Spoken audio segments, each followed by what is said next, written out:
안녕하세요. DB증권의 이청호 세무사입니다. 오늘은 절세계좌 3대장 중에 하나인 ISA에 대해서 말씀드리고자 합니다. 오늘 드리는 말씀은 크게 4가지 챕터로 구성되어 있습니다. 먼저 첫째, ISA란, 둘째, ISA의 가입 조건과 납입 한도, 그리고 셋째는 ISA의 종류, 그리고 마지막으로 ISA에 대한 세제 혜택과 부가 혜택에 대해서 말씀드리도록 하겠습니다. ISA는 Individual Savings Account의 줄임말로 개인 종합자산 관리 계좌라고 합니다. ISA는 정부가 국민들의 저축과 투자를 장려하기 위해서 만든 계좌입니다. 정부는 ISA에 절세 혜택들을 제공함으로써 저소득층과 중산층이 장기적으로 조금 더 안정적인 자산 형성을 할 수 있도록 돕는 것을 목적으로 하고 있습니다. 그럼 먼저 ISA란 어떤 것인지에 대해서 설명드리도록 하겠습니다. ISA는 다양한 투자 자산들에 대해서 하나의 계좌 안에서 통합적으로 관리가 가능한 특성을 가진 계좌입니다. 따라서 ISA 계좌를 통해서 가입자는 예금, 적금, 펀드, 주식, 그리고 ETF 등 다양한 금융 상품들에 동시에 투자할 수 있습니다. 다음으로는 ISA의 가입 조건과 납입 한도에 대해서 말씀드리도록 하겠습니다. ISA는 기본적으로 모든 금융사를 통틀어서 1인당 하나의 계좌만 보유가 가능한데요. ISA는 조세특례 제한법에 따라서 가입일 기준으로 만 19세 이상인 경우 또는 만 19세가 되지 않더라도 근로소득이 있는 15세 이상인 거주자인 경우에 가입할 수 있습니다. 그런데 조세특례 제한법에 따라서 거주자라는 제한이 있기 때문에 한국 국적을 가졌다 하더라도 한국에 거주하지 않는 비거주자인 경우엔 가입이 불가합니다. 그리고 반면 한국 국적을 가지지 않았다고 하더라도 국내에 거주하는 외국인으로서 거주자로 분류되는 자라면 가입이 가능합니다.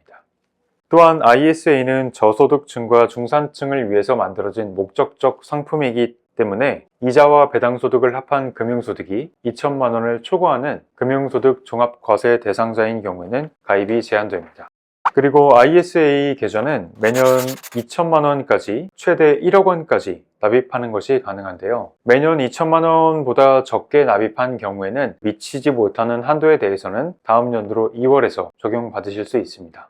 세 번째로 ISA의 종류에 대해서 말씀드리도록 하겠습니다. ISA는 운영 방식에 따라서 신탁형, 일임형, 그리고 중개형으로 세 가지로 나누어집니다. 신탁형과 중개형 같은 경우에는 고객 본인이 투자 상품을 직접 선택할 수 있는 공통점이 있습니다. 반면 차이점이라고 한다면 신탁형 같은 경우에는 예금과 적금 등 원금 보존성이 있는 상품들을 선택할 수 있고, 중개형 같은 경우에는 조금 더 공격적인 투자를 위한 국내 주식 등에 대한 투자가 가능한 차이점이 있습니다. 그리고 일임형은 전문가에게 자산 운용에 대한 투자 권한 전체를 일임하는 방식의 투자입니다. 먼저 고객 본인이 투자에 대한 개념이 전혀 없다라고 한다면 일임형 또는 신탁형에 대한 투자를 권해드립니다. 일임형 같은 경우에는 투자 전문가에게 투자 자체를 일임하는 방식이기 때문에 고객 본인이 직접 신경 쓸 필요가 없으며, 신탁형 같은 경우에는 고객 본인이 직접 투자 상품을 선택해야 하긴 하지만 예금과 적금과 같이 원금 보존성이 굉장히 높은 상품에 대한 선택이 가능하기 때문에 투자 지식이 없는 분들에게 권해드립니다. 반면에 본인이 투자에 대한 경험이 있거나 투자에 대한 지식이 조금 있는 경우라고 한다면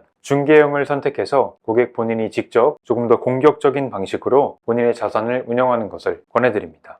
그럼 이제 마지막으로 ISA의 세제 혜택과 부가 혜택에 대해서 말씀드리고 영상 마치도록 하겠습니다. ISA에 가입해야 하는 가장 큰 이유는 세제 혜택 때문입니다. ISA는 투자에서 발생한 소득에 대해서 200만 원까지 세금을 전혀 과세하지 않습니다. 만약 고객 본인이 연봉이 약 5천만 원 이하이거나 농수산법에 따른 농어민인 경우에는 400만 원까지 비과세 혜택을 적용받을 수 있습니다. 그리고 비과세 한도를 초과하는 수익에 대해서는 9.9%의 세율로 과세가 됩니다. 금융상품 투자 소득에 대한 세율이 일반적으로 15.4%인 것을 고려했을 때 ISA 계좌를 통한다면 대략적으로 30만 원에서 60만 원까지 비과세 혜택을 누리실 수 있습니다. 그리고 비과세 초과 수익에 대해서는 저율 과세로 과세가 되므로 투자 이익이 크면 클수록 세제 혜택도 더욱 커지게 됩니다.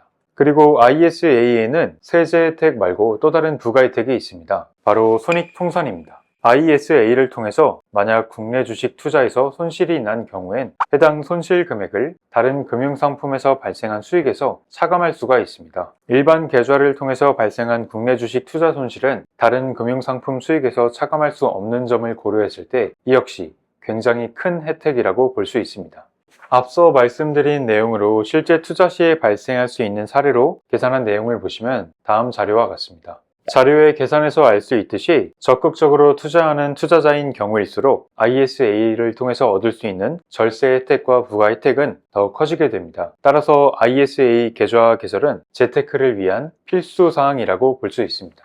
지금까지 말씀드린 것처럼 ISA 계좌는 여러 절세 효과를 가진 계좌로 금융 투자를 계획하고 있거나 이미 투자를 하고 계신 모든 분들께 꼭 가입하시라고 권해드릴 수 있는 상품입니다. 저희 DB증권에서도 직접 운용이 가능한 중개형 ISA의 계좌 개설이 가능하며 DB증권 어플을 통해서 스마트폰으로 가입이 가능하니 많은 가입 부탁드리도록 하겠습니다. 그럼 오늘 영상은 여기에서 마치도록 하겠습니다. 감사합니다.